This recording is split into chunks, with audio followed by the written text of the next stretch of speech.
മഴ മാനത്ത് കണ്ട പനി വരുന്ന ടീമാരാണോ ഗൈസ് നിങ്ങൾ? എന്നാൽ ഞാൻ അങ്ങനെയാണ് കേട്ടോ. മഴ മാനത്ത് കണ്ട എനിക്ക് അപ്പം പനി വരും.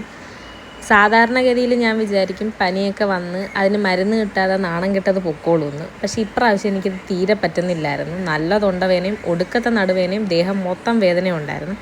അപ്പം ഞാൻ വിചാരിച്ചു വെച്ച് താമസിപ്പിക്കാതെ ആശുപത്രിയിലേക്ക് പോവാം. അങ്ങനെ എൻ്റെ 110ാമത്തെ കാപ്പിയും കുടിച്ചാണ് ഞാൻ റെഡി ആവാനായിട്ട് പോകുന്നത്. ഹോസ്പിറ്റലിൽ ചെന്ന് 10 ആളിനെയൊക്കെ കാണാനുള്ളതല്ലേ, അതുകൊണ്ട് ചുണ്ടൊക്കെ കുറച്ച് ഹൈഡ്രേറ്റഡ് ആയിട്ട് വെച്ചേക്കാം. കുറച്ച് പെർഫ്യൂമും കൂടെ അടിച്ചേക്കാം. രാവിലെ തൊട്ട് കുളിച്ചിട്ടില്ല, അവിടെ ചെന്ന് ഇനി അവർക്ക് നാറ്റമൊന്നും ഫീൽ ചെയ്യണ്ട. അന്യൻ്റെ കൂട്ടുള്ള മുടിയൊക്കെ വാരിക്കെട്ടി ഞാനിപ്പോൾ അമ്പിയെ കണക്ക് ഹോസ്പിറ്റലിൽ പോകാൻ വേണ്ടിയിട്ട് സെറ്റായിട്ടുണ്ട്. അങ്ങനെ നമ്മൾ ഹോസ്പിറ്റലിലേക്കുള്ള യാത്ര തിരിച്ചു. ഹോസ്പിറ്റലൊന്നും പറയാൻ പറ്റത്തില്ല, ഇറ്റ്സ് എ ക്ലിനിക്.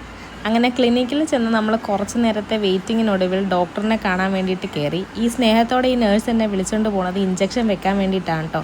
ഞാനാണെങ്കിൽ ഇഞ്ചക്ഷൻ എടുത്തു കഴിഞ്ഞാൽ പഞ്ചായത്തിലുള്ള എല്ലാവരെയും അറിയിക്കും. അങ്ങനെ മരുന്നൊക്കെ മേടിച്ച് എന്നെ സൂചി കുത്തിയ സങ്കടത്തിൽ ഞാൻ കുറച്ച് ആഹാരം കഴിക്കാമെന്ന് വിചാരിച്ചു. ഇതൊക്കെ അങ്ങോട്ട് കുഴച്ചഴിച്ച് കഴിക്കാമെന്നായിരുന്നു എൻ്റെ ആഗ്രഹം. പക്ഷേ കുറച്ച് കഴിഞ്ഞപ്പോഴാണ് എനിക്ക് ആ നഗ്ന സത്യം മനസ്സിലായത്. എനിക്ക് ആഹാരം കഴിക്കാൻ പറ്റുന്നില്ല ഗൈസ്. എന്തോ ഒരു വോമിറ്റിംഗ് ടെൻഡൻസിയും അങ്ങനെ ആകപ്പാടൊരു വെപ്രാളം. ആ സങ്കടത്തിൽ ഞാൻ വീട്ടിൽ വന്നതേ ഈ യമകണ്ഠം ഗുളികൾ അത്രയും എടുത്ത് വെച്ച് കഴിച്ചു. ഗുളികയൊക്കെ കഴിച്ച ക്ഷീണത്തിൽ ഞാൻ എന്താ ഒരു കിടപ്പങ്ങ് കിടന്നു, വെട്ടിയിട്ട വാഴത്തണ്ട് പോലെ.